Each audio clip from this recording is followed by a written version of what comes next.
भारत के गुजरात के पश्चिमी तट पर सौराष्ट्र में वेरावल के पास प्रभास पाटन में स्थित सोमनाथ मंदिर शिव के 12 ज्योतिर्लिंग मंदिरों में से पहला है। यह एक महत्वपूर्ण तीर्थस्थल और पर्यटन स्थल है। इस मंदिर को इसके साथ जुड़ी विभिन्न किंवदंतियों के कारण पवित्र माना जाता है। सोमनाथ का अर्थ है सोम का भगवान, जो शिव का एक विशेषण है। सोमनाथ मंदिर को शाश्वत तीर्थ के रूप में जाना जाता है। महादेव कहते हैं, यदि मेरे भक्त के मन में श्रद्धा सच्ची और संपूर्ण हो तो उसका हृदय ही कैलाश है, मैं वही वास करता हूँ। इस पौराणिक मंदिर को इस्लामी राजाओं और हिंदू राजाओं द्वारा कई बार नष्ट और पुनर्निर्मित किया गया है। हाल ही में इसका पुनर्निर्माण नवंबर 1947 में किया गया था, जब वल्लभ भाई पटेल ने जूनागढ़ के एकीकरण के लिए इस क्षेत्र का दौरा किया और जीर्णोद्धार की योजना बनाई।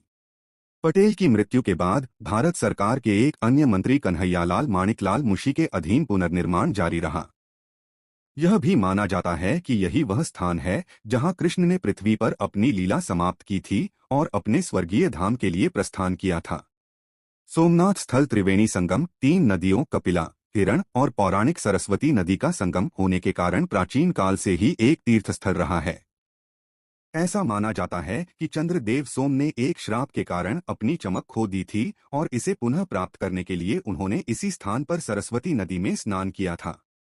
परिणाम स्वरूप चंद्रमा का घटता बढ़ता स्वरूप दिखाई देता है, जो निस्संदेह इस समुद्र तट पर ज्वार भाटे के घटते बढ़ते स्वरूप का संकेत है। इस शहर का नाम प्रभास, जिसका अर्थ है चमक, और साथ ही वैकल्पिक नाम सोमेश्वर और सोमनाथ, चंद्रमा के स्वामी या चंद्र देवता, इसी परंपरा से उत्पन्न हुए हैं।